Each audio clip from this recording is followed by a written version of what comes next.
E a Ação Games acabou ficando uma marca muito forte, muito forte. Eu recebi pedido depois de licensing da marca no Chile, no Paraguai, mas porque os piratas, o pessoal de pirataria mesmo eles faziam um grife de cartucho pirata com o nome da gente, com o logotipo da gente.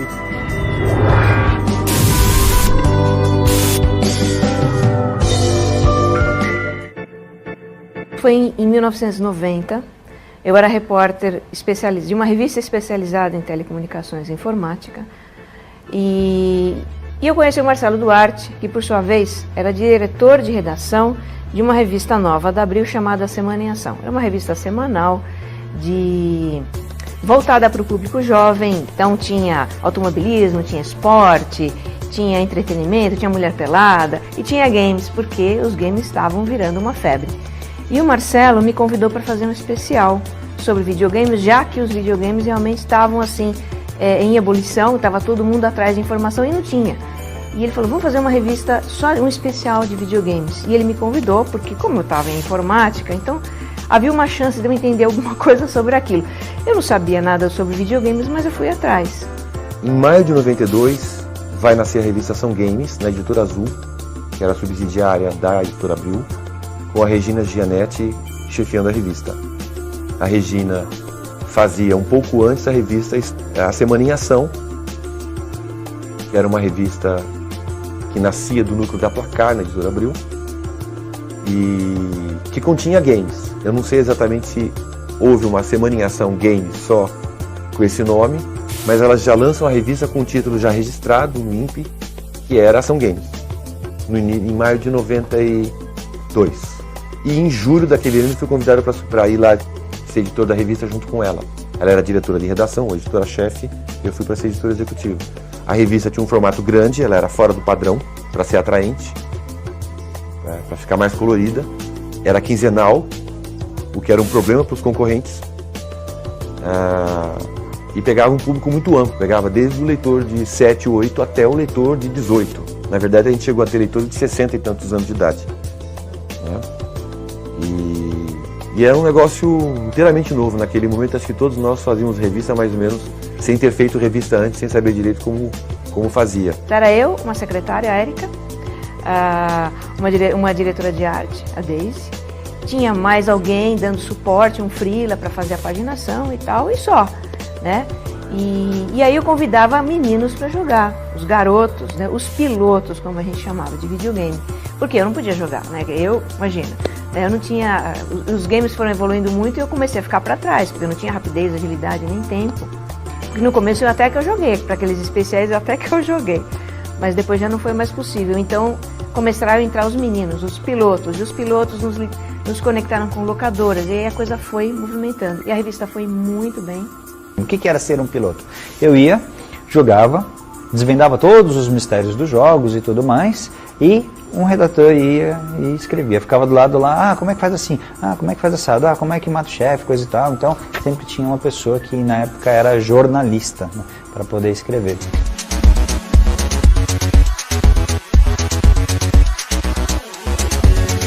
A revista nasce, ela é criada em 92 como uma revista da Editora Azul, que é uma revista do Grupo Abril, mas não era diretamente da estrutura da Abril, criada para segmentadas, para revistas menores. Então todas as revistas de Editora Azul, de forma geral, eram revistas pequenas. O primeiro número, a primeira edição, eu me lembro da capa, era o jogo do Mickey para o Mega Drive, que foi um sucesso, e a Editora Azul até se assustou também, vendeu tudo. Então, assim, tinha havia uma demanda reprimida por informação, tinha uma grande falta de informação no mercado, e a Ação Games, junto com as outras revistas que surgiram nessa época, começaram a suprir essa carência, já que não havia internet. Então, quando as revistas saíram na banca, é que a molecada ia lá comprar para saber o que estava acontecendo, quais eram os lançamentos, o que tinha de novo, quais eram as dicas, como jogar.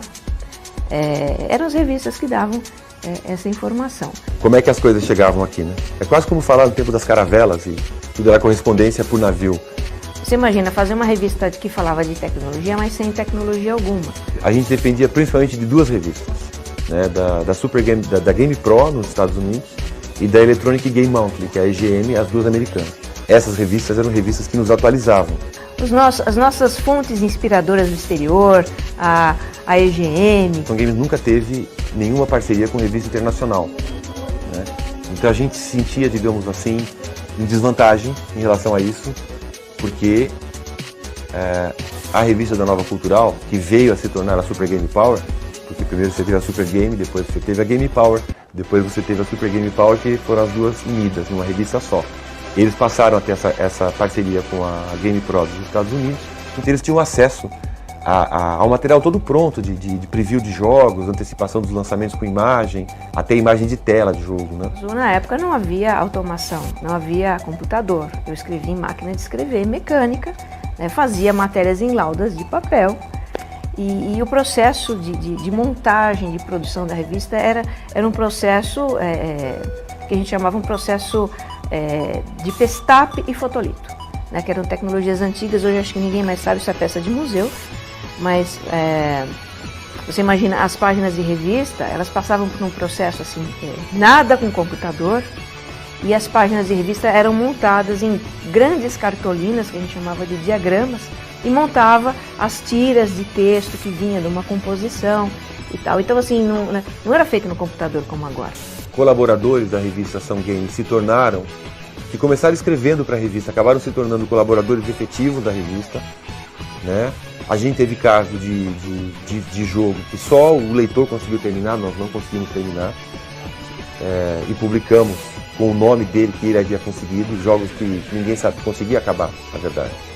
E havia uma pressão muito grande para terminar os jogos num tempo viável, para publicar o que a gente chamava de jogo detonado ou debulhado, que era o jogo até o fim. Eu me lembro de um que eu não consegui terminar na época, o primeiro Mega Man. Chegava na fase pra matar o dragão lá, que você tinha que ficar pulando para uns bloquinhos que ficava sumindo e aparecendo de forma completamente aleatória, que, não consegui passar. Esse foi um jogo que me frustrou na época, não consegui terminar. Eu terminei ele muito tempo depois.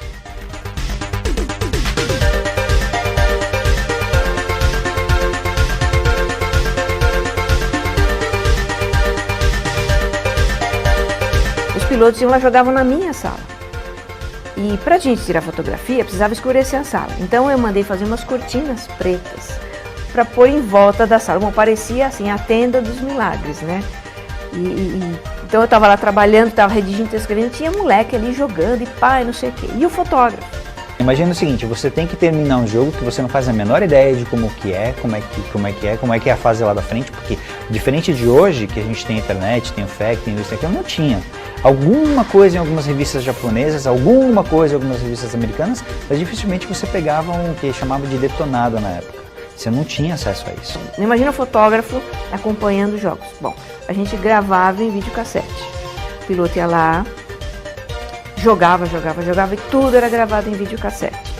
Depois a gente pegava aquelas imagens do videocassete e congelava nos momentos em que dava o tirinho, em que fazia o salto, em que acontecia a cena, a manobra que a gente precisava mostrar. Eu fazia principalmente a sessão de dicas, que hoje em dia já nem vale tanto a pena, porque hoje em dia você vai jogar um jogo, o cara não está interessado em quem produziu, quem fez a música, como é que é isso, a história do personagem, coisa e tal. O moleque quer lá ligar o videogame e sair detonando.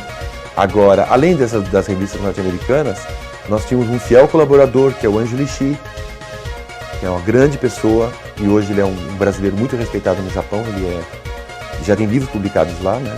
Ele é professor de nível superior lá. E o Anjo Ishii, então, todo mês fazia um farmel e mandava pra gente uma pilha grande de revistas do Japão, as que ele conseguia lá. Outras eram uma rotina minha, ir para a Liberdade comprar revistas japonesas. E aí a gente tinha um colaborador consultor que está nos expedientes e que era professor de japonês da USP, de pós-graduação. Então ele sentava comigo e a gente lia as revistas. Depois ele sentava comigo e a gente triava o que estava na revista para ver o que era importante, o que não era importante e o que estava acontecendo no Japão. Porque antes da internet, se já era difícil conseguir algo nos Estados Unidos, do Japão então era muito difícil.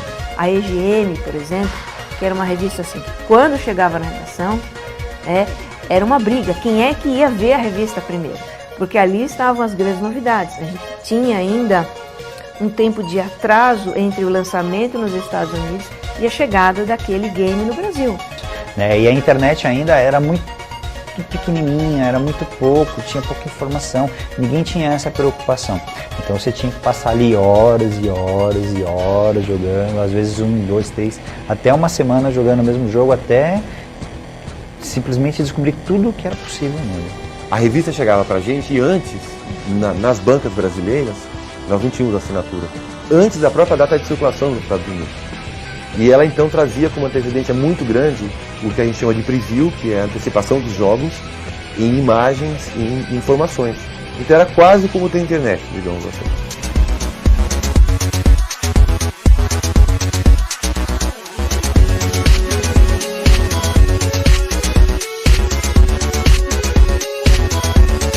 Ter acesso aos lançamentos era realmente o grande desafio. Então a gente tinha contato com algumas locadoras, com alguns distribuidores para locadoras. A gente chegou a ter contato com distribuidor para locador, o cara que importava e depois distribuía para todo mundo. Por outro lado, as locadoras estavam precisando elas também de divulgação. Então o esquema que foi usado por Ação Games durante muito tempo, eu imagino que também pelos concorrentes, mas não posso falar por eles, é uma parceria entre a revista e uma ou mais locadoras para conseguir esses jogos emprestados em troca de uma permuta de anúncio. Com o tempo, nós fomos encontrando locadoras que tinham acesso a lançamentos mais rapidamente, porque tinham fornecedores ou importadores, enfim, elas conseguiam ter acesso aos cartuchos na época, né? Não existia nem, no começo, o Mega Drive já, depois, mais pra frente, a Sony já tinha o CD, mas no começo era cartucho, parecia uma caixinha de remédio, né? Que espetava assim, encaixava no console e aparecia o jogo. Então isso tudo eram coisas que tinham que ser transportadas com correio e tal. As distribuidoras às vezes levavam vantagem. A gente criou um espião, a figura de um espião, o nosso Homem X. E o Homem X, cuja a identidade eu não vou revelar, eu espero que ele venha aqui e revele. O Homem X era alguém que não tinha nada a ver com a games em princípio. Na época a editora era a Regina e ela falava para mim, eu preciso de jogos para revista, eu preciso de lançamentos, eu preciso receber primeiro antes de todo mundo. Então eu meio que era tipo um espião dela. Então chegava o jogo, já separava, já falava assim, o jogo tá aqui, coisa e tal, vem buscar. Aí vinha sempre um carro, eu passava 2, 3 dias com eles, emprestado, né? Porque na época também teve começou a ter as primeiras propagandas para as locadoras, e essa propaganda era trocada por esses empréstimos dos jogos. Mas circulava pelos distribuidores, pelas locadoras, conversava com as pessoas de outras revistas, como se fosse um gamer, uma pessoa assim, um cara, um fanático por videogames, mas ele conseguia as coisas, porque ele não era da Ação Games, em princípio. Depois a identidade dele foi descoberta.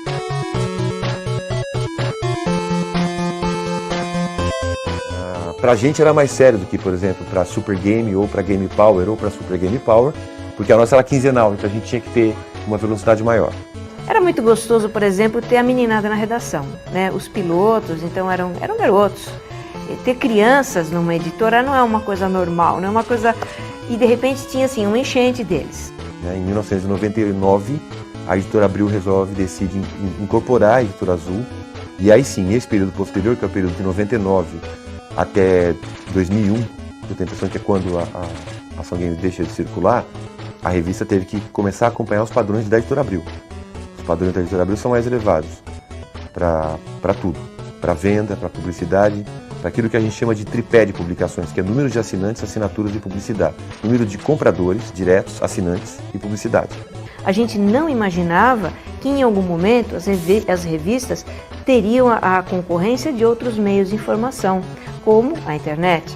Então é claro que é muito mais fácil, rápido, ágil, barato você buscar informação na internet. É um período em que a Ação Games se revolve muito com uma nova publicação e os leitores sentiram isso. Então é um período que vai sair mais edições especiais de jogos específicos, de gêneros de jogos. A gente fez especiais de luta, a gente fez especiais de um único jogo, como foi praticamente os 4 Mortal Kombat daquela época. O primeiro, o Mortal Kombat 2, o 3 e o Ultimate Mortal Kombat 3. A gente fez mais especiais só dicas. A gente lançou coleções de desenhos animados japoneses inéditos no Brasil, em VHS, inéditos em locadora, né? Alguns até em cinema. Já um pouco era essa tentativa de ser uma grande revista de circulação e de resultado.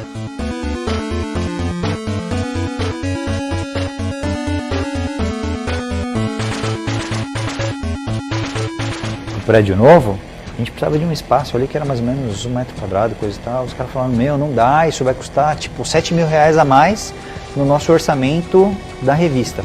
Então, ou seja, lá, para estar lá já era muito caro. Porque, apesar de ser um prédio inteiro da Editora Abril, a cada editora é responsável por pagar o seu pedacinho. A gente nem teve tempo de construir o mercado editorial impresso, e ele começou a se abrir, que é o natural dele, para a internet, para o jogo online, para a plataforma online, e assim por diante. E aí eu saí de lá, acho que no final de 98, comecinho de 99, o Paulo já tinha saído, entrou a Noeli no lugar dele, e ela também deu uma cara diferente para a revista. Ela começou a mudar um pouco o perfil. Ela queria colocar a revista como uma revista teen, uma revista adolescente. Só que em vez de ela fazer uma revista teen masculina, ela pegou alguns detalhes que eram mais interessantes para o público feminino. Por exemplo, assim, ela queria botar o Kaká como garoto de capa, garoto de propaganda, queria fazer uma matéria com isso. E na época não era o foco. É uma temática muito mais do universo masculino. Então, esportes, guerra, ação e coisas com as quais as meninas não se identificam tanto. A revista, no início dela, ela tinha uma característica um pouco infantil, entendeu? Então ela cresceu junto com o leitor dela. Só que quando o leitor dela chegou na maturidade, ela não era madura. Ela não chegou nessa maturidade também, entendeu? Ela não virou tipo uma IGN, ela não tinha o linguajar diferenciado, a matéria diferenciada, ser mais agressivo, né, usar coisas mais adultas. Não, ela ainda teve aquela pegada de, eu vou fazer diquinha, vamos fazer um detonadinho, coisa e tal. Então, isso deixou de ser interessante. E a evolução, não é nem, o videogame realmente veio para ficar, uma forma de entretenimento cada vez mais entranhada na vida das pessoas. Hoje ela não está mais só nos consoles, ela está no computador, ela está no iPhone, ela está no iPad, ela está em todo lugar. Mas o que não se sabia era que teria essa evolução, que outros meios de comunicação iriam levar as pessoas as informações sobre novidades e dicas. Isso não se tinha ideia na época. Agora é que nós estamos criando um grande mercado de consumo no Brasil. Quando ela saiu da Editora Azul, se ela tivesse ido, por exemplo, para a Editora Peixe, né? Então, se ela fosse para a Editora Peixe ou para uma outra editora menor, eu acho que a revista estaria viva até hoje, entendeu? Porque ela teria aí seus 25 ou 30 mil exemplares vendidos mês, alguma coisa assim, e para uma editora pequena estaria muito bem. Para uma editora grande, não. A Ação Games já chegou com 100, 125 mil, com 130 mil, então oscilava um pouco, mas eram tiragens bastante altas para a época, eram tiragens bastante altas para uma revista segmentada. Claro que Abril tem Cláudia, tem Veja, tem Quatro Rodas, Playboy, que são revistas que vendem muito, mas a Ação Games como título segmentado, ela tinha uma venda espetacular. Perdeu um pouco o foco. Aí depois da Noeli, eu acho que em 2000 mudou de novo, foi um outro editor na época, eu já não estava mais lá, e aí eles tentaram meio que refazer a revista no molde antigo, só que aí já estava infectada, entendeu? Então o que acontece? Todo o público, toda a galera que comprava, parou de comprar, né? Deixou de ser interessante também pro leitor mais velho.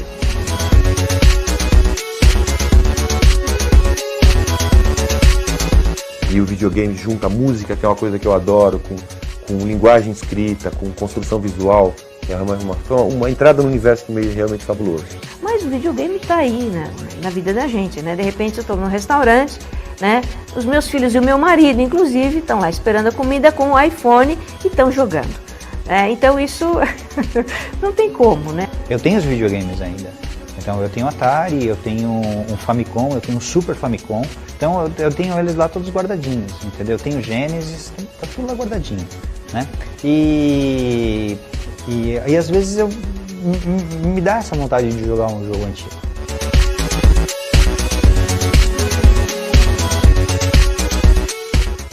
O mais apaixonante em fazer uma revista de videogame é a paixão do público pelo que você faz.